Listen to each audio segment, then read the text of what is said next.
Paris, commissariat du 3e arrondissement. Les hommes du groupement de recherche et d'investigation de la préfecture de police s'apprêtent à interpeller des cambrioleurs. Donc il y aura Alex, David et moi. Et sur l'autre point, il y a Emery, Vincent et Pascal. La brigade se divise en deux groupes. Une voiture part interpeller l'auteur présumé et l'autre son complice. Sur place, les policiers espèrent trouver des preuves.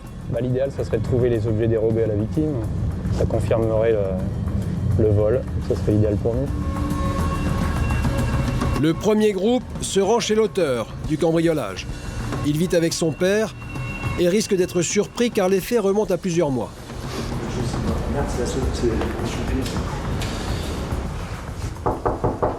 S'il vous plaît. Apparemment, tout le monde dort et personne ne semble entendre. Pascal décide d'appeler sur le téléphone fixe de la maison. C'est la police, monsieur. Vous venez ouvrir, s'il vous plaît? Oui, je vous attends, merci. Bonjour. Bonjour, monsieur. Bonjour, monsieur, c'est la police. Monsieur.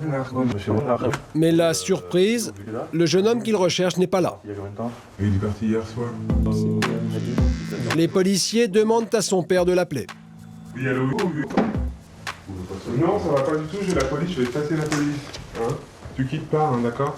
Et dans votre intérêt, il serait souhaitable que vous reveniez nous voir au commissariat. Merci. Bah, j'espère vous voir tout à l'heure. Merci.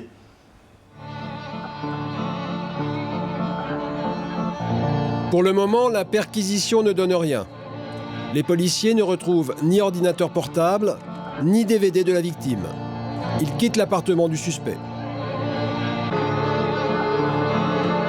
À quelques kilomètres de là, le deuxième groupe s'apprête à réveiller le complice et ami du cambrioleur.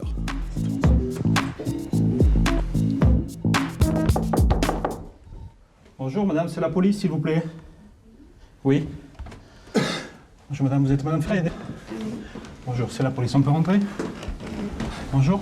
Bonjour. C'est ça, c'est la police. Bonjour, c'est la police. On a besoin de te voir. Qu'est-ce qui se passe? Il a fait des bêtises, donc... Si. Qu'est-ce que j'ai fait? On va lui expliquer. Il est 7h moins 5. Je regarde à vue. Tu es en garde à vue. Pourquoi? Qu'est-ce que qui j'ai s'est fait? passé? On va t'expliquer. Tiens. Le jeune homme est surpris par l'arrivée de la police, mais il suit le capitaine sans faire de difficultés. En revanche, sa mère est complètement désemparée. Elle ne comprend pas ce qui est en train de se passer. 6h55, hein.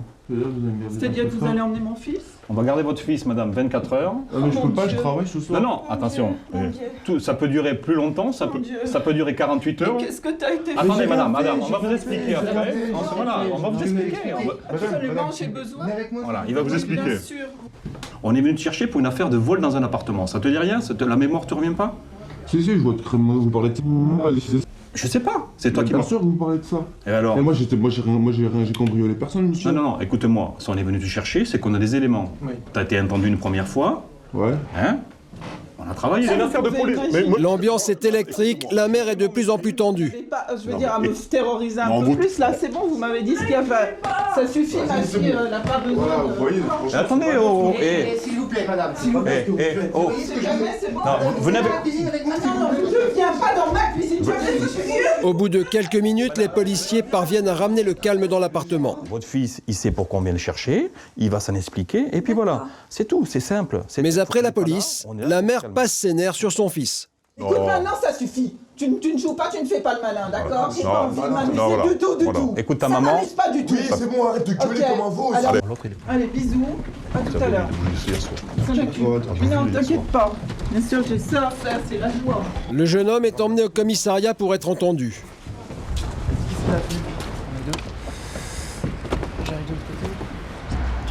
On lui reproche d'avoir participé au cambriolage de cette jeune femme. Une amie à lui. Elle habite dans le centre de Paris et le soir des faits, elle était en discothèque avec lui. Alors le matin, je suis rentrée avec mes deux amis, donc j'ai essayé d'ouvrir la porte, j'ai vu qu'elle était juste claquée. D'habitude, je fais un tour de clé. Donc là, je suis rentrée, il y avait tout était étalé, il a fallu enjamber parce qu'il y avait des livres, la couette qui était... Ensuite, je suis rentrée Je suis entré dans la pièce et là, il y avait des habits partout, les livres le canapé était retourné. Les voleurs sont partis avec un ordinateur portable, un chéquier, la pièce d'identité de la victime et ses DVD. Je me suis demandé comment ils ont pu faire parce que la porte n'était pas du tout abîmée. Il y a des barreaux aux fenêtres, donc ils n'ont pas pu passer par la fenêtre. Je me suis vraiment demandé comment ils ont pu faire pour entrer.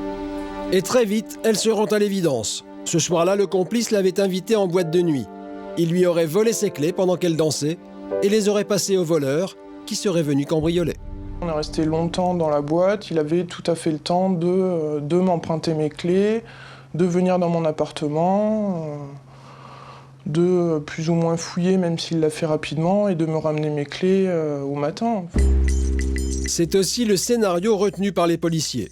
D'autant qu'ils ont retrouvé des empreintes de l'auteur des faits dans l'appartement et que les relevés téléphoniques entre les deux suspects concordent avec les faits. Mais pour l'heure, le complice du cambriolage nie toute implication dans cette affaire.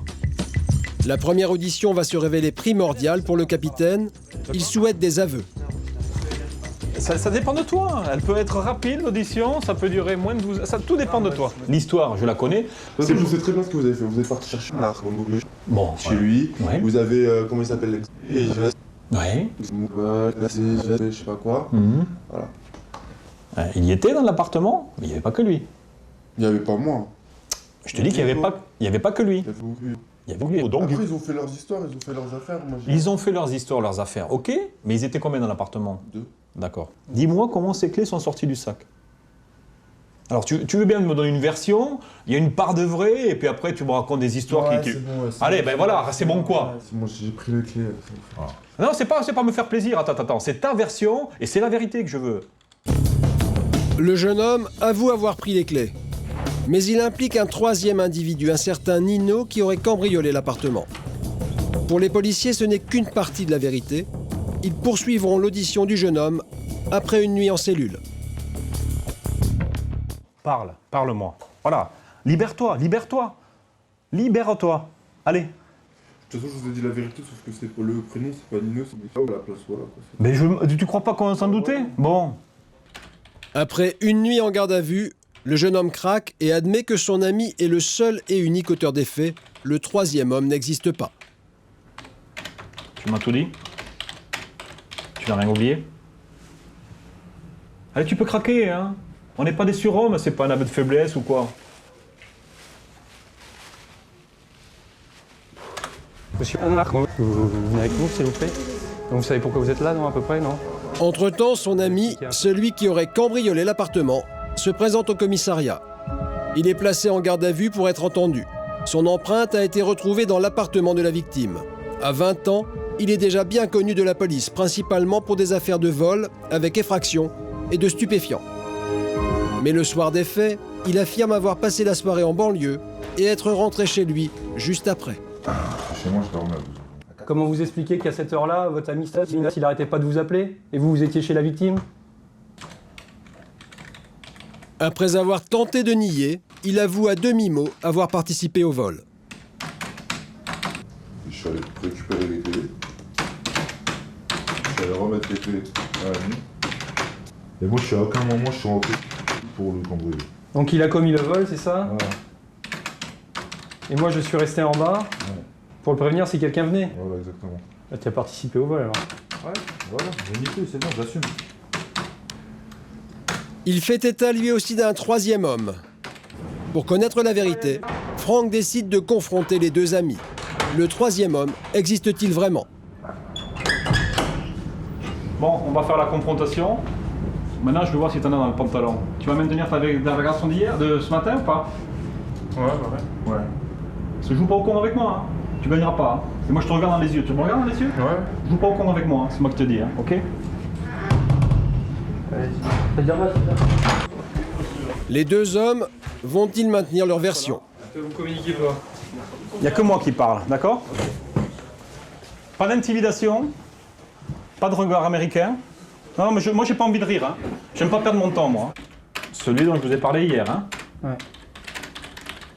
Tu m'avais redonné les clés, d'accord? Je vous ai menti, c'est la troisième personne qui m'a redonné les clés. Mais le complice, intimidé par l'auteur des faits assis à sa droite, se rétracte au dernier instant et dédouane son ami. C'est un pote à moi qui était dehors en train de fumer une cigarette que je connaissais qui m'a raconté. Voilà, encore une nouvelle version. Non, c'est vrai. Alors donnez-moi, puisque maintenant vous avez... Je voulais donner ma version ouvrière. Non, mais attends, pourquoi vous changez 50 fois de version? Pourquoi t'as commencé par... Moi, je voulais pas être trempé dedans à la place. Ah oui, tu crois que c'est courageux ce que vous avez fait? Mais pour le capitaine, cette nouvelle version ne change rien. Pour lui, les faits sont établis et avérés. Ah ben oui, il revient, bien sûr qu'il revient. Ben oui, non, c'est pour ça. Bon, la confronte, c'est à double tranchant. Hein. Leur version, elle ne tient pas la route. Hein. Mettre en cause facilement le mystérieux Nino, dont ils ne savent rien, c'est trop facile, Les deux jeunes seront convoqués devant la justice. L'un comme auteur du cambriolage, l'autre comme complice pour avoir remis les clés. Ils risquent jusqu'à 5 ans de prison.